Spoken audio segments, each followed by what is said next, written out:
Most people think pink engagement ring basically mean Morganite or Pink Sapphire, but pink is so much wider than that. It can be soft and cloudy, peach, salmon, raspberry, and even neon. And at the very top of the market, pink becomes one of the most expensive colors in jewelry. This is the part of our series on the best engagement ring gemstones, so check the earlier videos in the description below. Today we are ranking pink stones from the least to most expensive, not just asking is it pink, but what kind of pink you are getting, and does it hold up the daily wear. You might have heard of rhodolite, pink corals, and pears, and strawberry quartz. Some are beautiful, but this video focuses on the stones that actually make sense for an engagement ring, not materials too soft, too decorative, or too niche to sit next to the sapphire, spinel, or the diamond. For every stone, you'll see the approximately price range per carat, Mohs hardness scale, rarity, and the care level. Below about 7 on the Mohs scale, a stone usually needs more care for everyday wear, and rarity here doesn't mean how famous the stone is. It means how hard, fine, gem quality material is to find. Let's start with the softest looking pink stone on the list. It's probably the most recognizable pink stones in the world, but what you get isn't the sparkle, it's softness. A cloudy, translucent blush, pink glow like the color is floating inside of the stone rather than flashing on the surface itself. That's beautiful if you want a ring that feels gentle and personal, but I wouldn't call it crisp luxury center stone. It doesn't have that polished, bright look most people expecting. Mohs scale is 7 sounds decent on the paper, but rose quartz is chosen for the feeling, not for the performance. If you want something quiet and soft, it works. If you want the ring that pops from across the room, keep going with that list.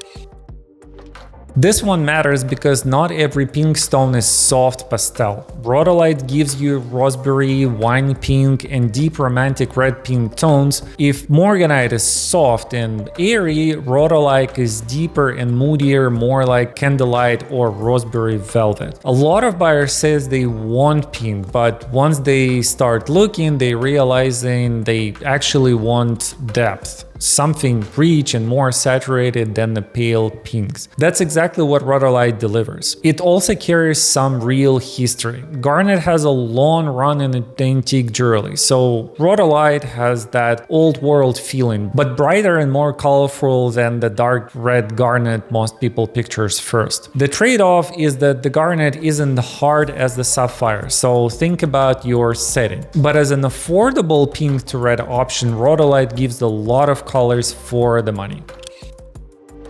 This is one of the dreamiest pink stone there is. Delicate lilac, sometimes almost lavender. In photos it looks romantic and refined, and it has real history. Kunzite was named after George Kunz, the gemologist famous for his work with the Tiffany. But here's what you need to know. With too much strong sunlight or heat over time, the color can fade. Not too much, but it will. One afternoon outside won't ruin it, but daily wear in a direct sun or leaving it on the window for a while can slowly weaken that color. So for the engagement ring, I would be cautious. Beautiful and romantic, but it's not my first pick for a low maintenance daily engagement ring. Pink opals are gorgeous, soft, cotton candy pink, sometimes almost porcelain, very gentle on the hand. This isn't about the sparkle, it's about soft daily body color. And if my client choose the pink opal engagement ring, I would push towards the bezel setting, protected edges, lower profile, no exposed prong, and I would talk through care before designing the ring itself. No showers, no pools, no hot tubs, no steam or ultrasonic cleaning. Opals can absorb water, and when they do, the stone can look dull and washed out until it dries in about a week or so. The issue isn't one splash, it's regular exposure to the water and the heat. Emotionally, pink opal can look perfect. Structurally, it needs protection. This is a different conversation. Not a rare gemstone, but modern color and sparkle options. What you get is brightness, size, rainbow fire that's actually more intense than the diamond itself, and strongest pink effect for the money. Some buyers love that aggressive sparkle, but pink Moissanite can also look a little bit artificial. More candlelight, more futuristic. I would always check how the color was created, since some pink Moissanite is coated or color enhanced, and that surface color can be more vulnerable during the wear or cleaning. For the engagement ring buyers, it makes a lot of sense. Size, sparkle, hardness, price, contrast, but I wouldn't present it as the romantic natural pink gemstone option. Quick pause. If you are shopping for the engagement ring, check our playlist in the description below. It walks you through the key part of the process step by step, so we can make a better decision with more confidence. I hope it helps, and I would love working together.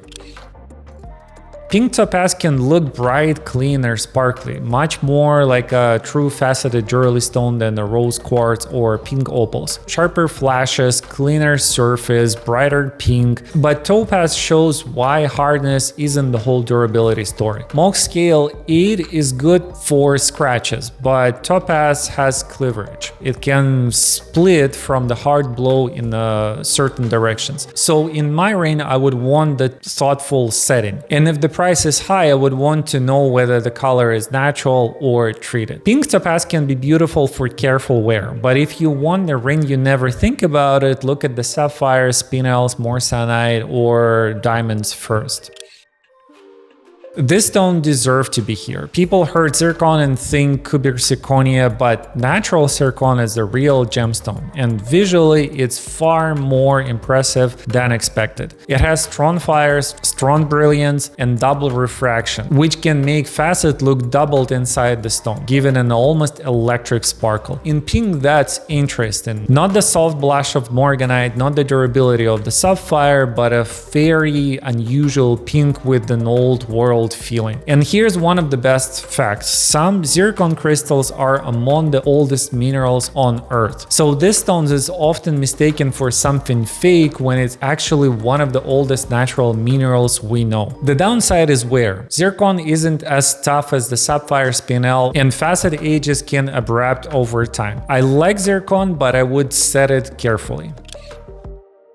Morganite is one of the most important stones here because it became a huge bridal stone. For many buyers, it's the first pink engagement ring stone they ever see. But if you need to understand what kind of pink you are getting, Morganite isn't always clear. It can be blush, rose, peach, salmon, even slightly orange or purplish. A pale peach Morganite in rose gold looks warm and romantic, but if you want vivid pink, you might be disappointed. It's not a pink sapphire replacement exactly. It's softer, warmer, more delicate, and the color shows better in the larger stones. A small pale Morganite can almost disappear outside of reflecting lighting. I would choose Morganite for a soft peach romance, not for a strong pink color. It's actually the pink sibling of the aquamarine, both part of the beryl family, which is part of why that soft, airy quality feels so familiar. And the history backed that romantic feeling up. Morganite was named in 1910 after the J.P. Morgan proposed by gemologist George Kunzite when a new deposit of pink beryl turned up in Madagascar. So even the name carries a bit of old world elegance.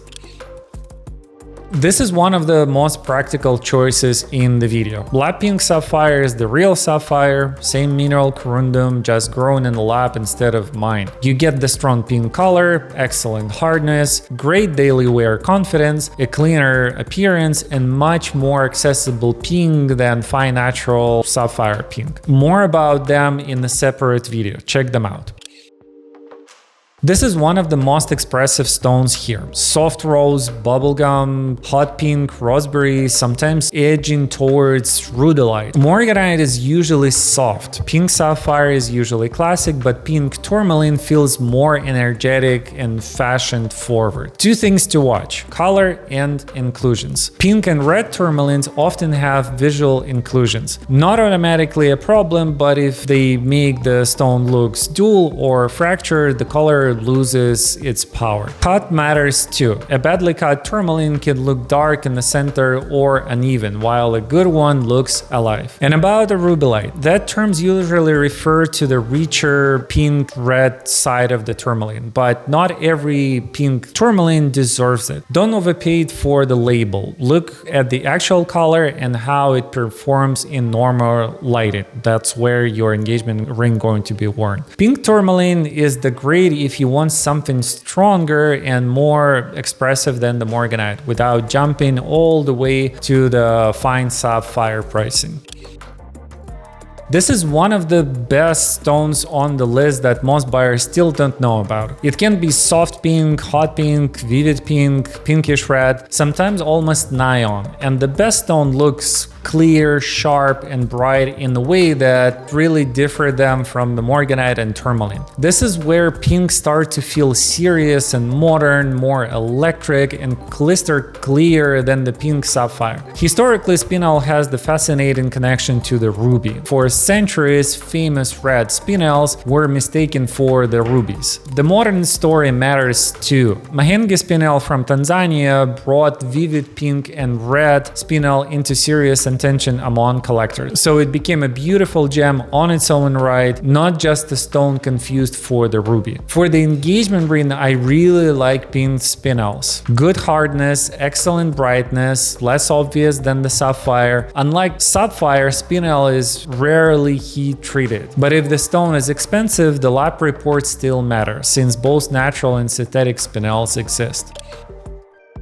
This is main practical luxury stone. Pink sapphire is corundum, the same family as blue sapphires or ruby, putting it into one of the best gemstone families for the engagement ring. It ranged from the pale blush to the bubblegum, dusty rose, purplish pink, roseberry, even close to red. This is why you can't just buy the pink sapphire by the name alone. The actual color is everything. Some look elegant and refined, some too pale, some too purple, some just poorly cut and flat. Heat treatment is common with the sapphire, so if the stone is expensive or sold as untreated, I want to respect the lab to reflect that. The big comparison is the Morganite versus Pink Sapphire. Morganite gives you soft, affordable, delicate romance. Pink Sapphire gives you strong, better durability and more classic fine jewelry feeling. For daily wear, Pink Sapphire is one of the best, safest pink choice. This is also where the ruby boundaries comes in. Ruby and pink sapphire is both corundums, and the line between a deep pink sapphire and the ruby can come down to the color judgment in the trade traditions. If a seller is using the word like ruby or deep pink sapphire, I want the report and the color to back that up. A name shouldn't carry the whole price.